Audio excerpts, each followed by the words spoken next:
Hello, mambo vipi mtazamaji wa BM Vision TV. Na kwenye mic yupo na JR, na leo nimetembelea maeneo ya MN mbele ya kamera gizani. Unaniona niko na baba hapa ambaye kwa majina sijui atajitambulisha mwenyewe, nikizani watu wengi mnafahamu. Ningependa kwa majina ajitambulishe ambao hawajamfahamu zaidi. Sasa hizi salama sana bwana mtangazaji, mambo inasonga. tunataka kujua kwa majina. Okay, mimi kwa majina naitwa Mbokoli Tembokoli, kwa jina maarufu Maître ya ambaye calme za pays yango nde system. Na leo nikizani mmesikia ametambulisha kwa majina, na leo nimekuja kutembelea hapa kwa sababu kuna kitu fulani ambayo inatumika sasa hivi mtandaoni kuhusiana na Valentine Day. Na kitu ambayo inamuonesha yeye akiwa na mama, nikizani ni mke wake. Ndio. Tungetaka kujua ni amepata idea gani mpaka kuachia ile ngoma mpaka sasa hivi. Mzee, naam, ilikuwaje mpaka ukaanza ngoma kama hiyo? Nilifikiria kwa sababu najua kila mwaka tarehe 14 mwezi wa pili inakuwa ni sikukuu ulimwengu ya kusherekea sikukuu ya wapendanao. Sasa niliona kwa sababu tayari mimi ni msanii natengeneza maimbo. Sasa ilibidi niandae kitu ambayo inaweza kuwa kitu fulani bora kwa jamii. Ndio maana nilitengeneza ile nyimbo ya Valentine Day. Ni kitu bora, ni kitu gani bora ambacho wewe kwenye muziki unahisi ukikifanya huwa kinapendeza sana kwa maisha yako? Umeniuliza swali nzuri na ni swali ya busara. Kwanza katika muziki mara nyingi tunatafuta ujumbe ya kufikia walio wengi kwa pamoja, na ujumbe ambayo inaweza kuacha trace. Hivi tayari tumezeeka. Maisha ya binadamu ni kama upepo, inapita. Sasa wakati tunaachia vizazi vya leo na vizazi vijazo, katika ile nyimbo wanapata ujumbe fulani, inaweza kuwaongoza huko mbele ya safari. Na kila kipindi inapofikia mwezi wa pili tarehe kama hii ya leo ambayo tunajua ni Valentine Day, kwenye maisha yako unapata unajisikiaje inapofikia kipindi kama hichi? Unauliza vizuri sana. Mimi wakati yoyote ikifika tarehe kama leo tarehe 14 mwezi wa pili, na hii ndio tarehe ya kwanza ambayo mimi kwangu inabaki historia mkubwa sana ndani ya moyo wangu, ndio tarehe ambayo nilioa mama yenu, mke wangu mimi. Hivi leo tunaye miaka 22, leo hii tunatimiza miaka 22. Kwa hiyo mimi ikifika tarehe 14 mwezi wa pili nakuwa nakumbuka sana jinsi nilioa mke wangu mama yenu. Tungetaka kuzungumzia pia hata nyuma kidogo, ulipokuwa hujakuwa na mke wako. Ndio. Ulikuwa unajisikiaje kipindi bado hujakuwa na wife, mke wako? Wakati bado sijaoa nilikuwa sijaelewa maana ya Valentine Day. Nilikuwa naona tu watu wanasherekea na mimi saa zingine nasherekea, lakini bila kujua. Sasa baadaye wakati nakuja sasa kuingia kwenye mahusiano ya kuwa na mwanamke, wakati nilikuja kuoa tena ilikuja inakutaniwa ni siku ya Valentine Day, basi hiyo ndio ilichukua kama historia fulani katika maisha yangu. Tangia wewe ushawahi kujikuta mpweke siku moja?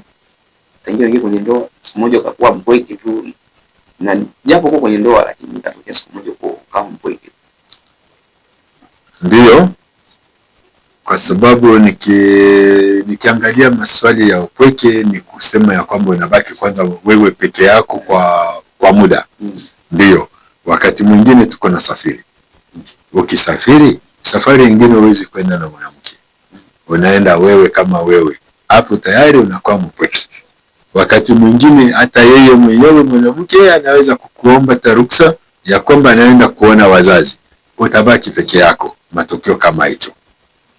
Na pia ungetaka kueleza vijana wengine pia ambao ndo bado wanaingia kwenye mahusiano kwa sasa hivi, na wengine labda walikutaniwa na wengine labda hawajawahi kuingia kwenye mahusiano.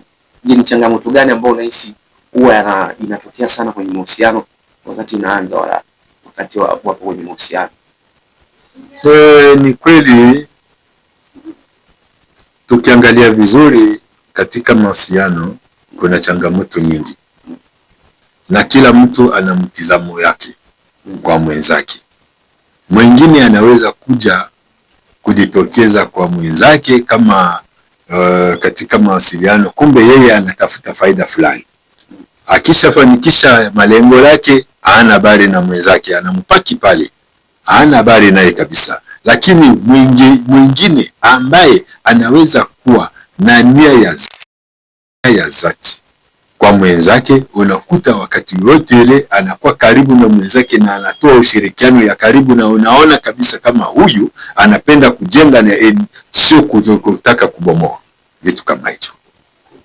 Najua unapoangalia vile watu wanaweza kujua, mara nyingi mtu anaweza kujua mtu anakuja kwenye maisha yangu ili kuharibu maisha yangu.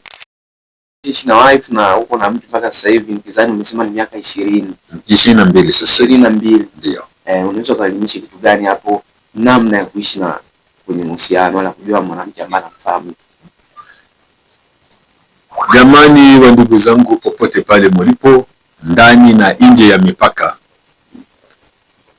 naona ndugu mtangazaji ameuliza swali nzuri sana. Katika mawasiliano inakuwa na vitu vitatu aidha 4 vya kuzingatia. Kwanza, kusoma kwanza mwenzako, kujua tabia yake, anataka nini, kuvumiliana na kusamiana.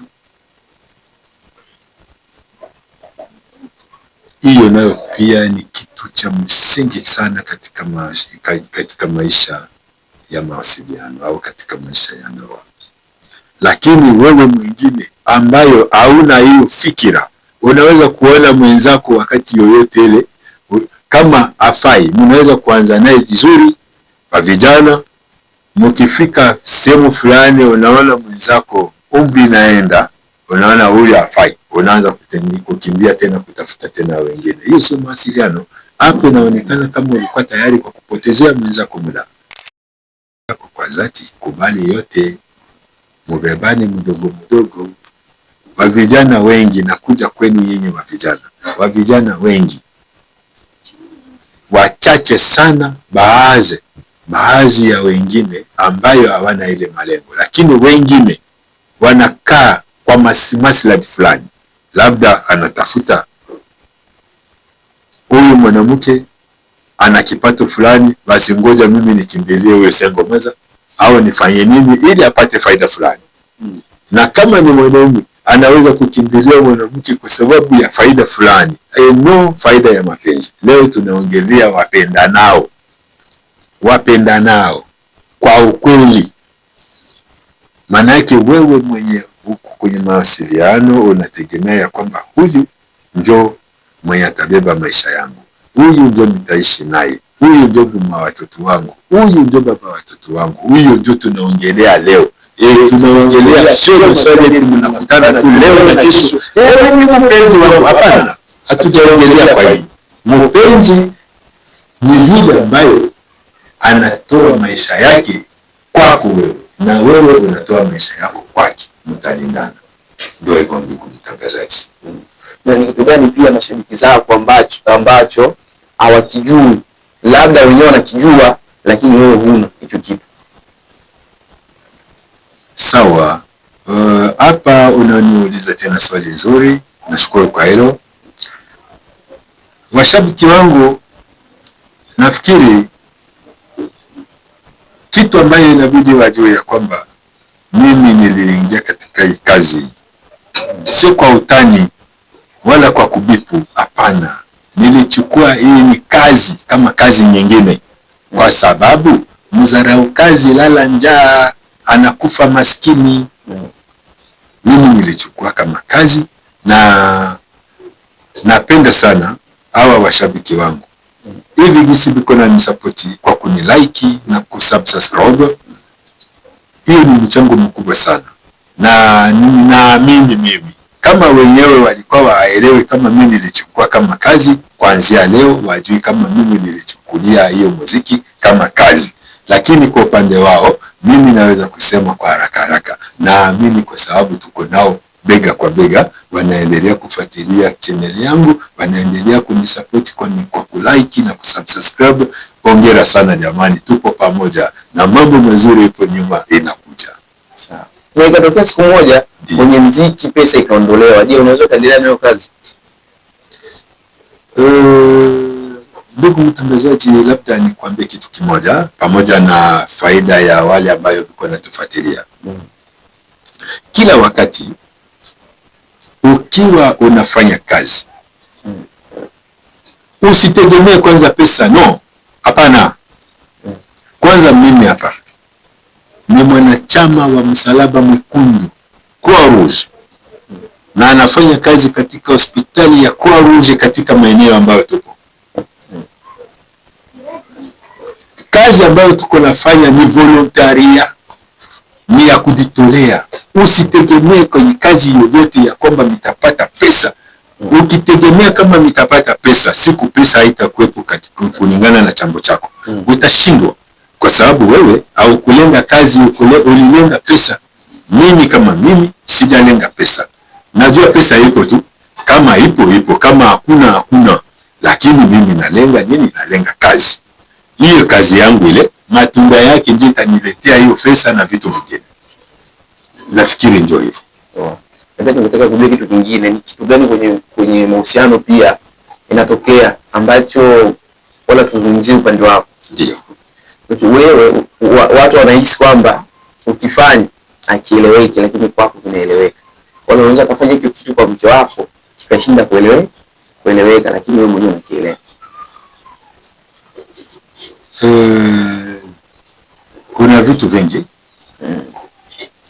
na wandugu kama wajomba wa Faransa wanasema avant de parler il faut bien tourner la langue plus ou moins 7 fois. Maana yake kabla ya kusema neno lolote unapasha kugeuza kwanza ulimi yako mara 7 zaidi. Kwa hiyo kuna makazi mengine, kuna vitu vingine ambavyo mtu unaweza kuamua kufanya. Usiropoke tu. Ukiropoka unaweza kwenda kubomoa badala ya kujenga. Inabidi ujiulize wewe mwenyewe, kwanza hii kitu ambayo nataka nifanyie mwenzangu hivi 1 2 3 namna moja ama nyingine, itakwaje? Italeta sura gani? Ukiwa unaelewa vitu vya hivyo, unaweza kufanya vitu vizuri ambayo inaweza kueleweka.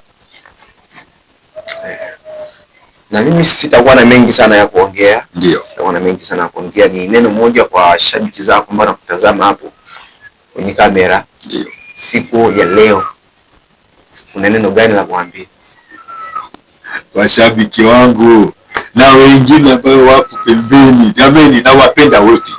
Jinsi nyinyi mnanipenda, nawapenda wote. Nashindwa kutaja majina lenu.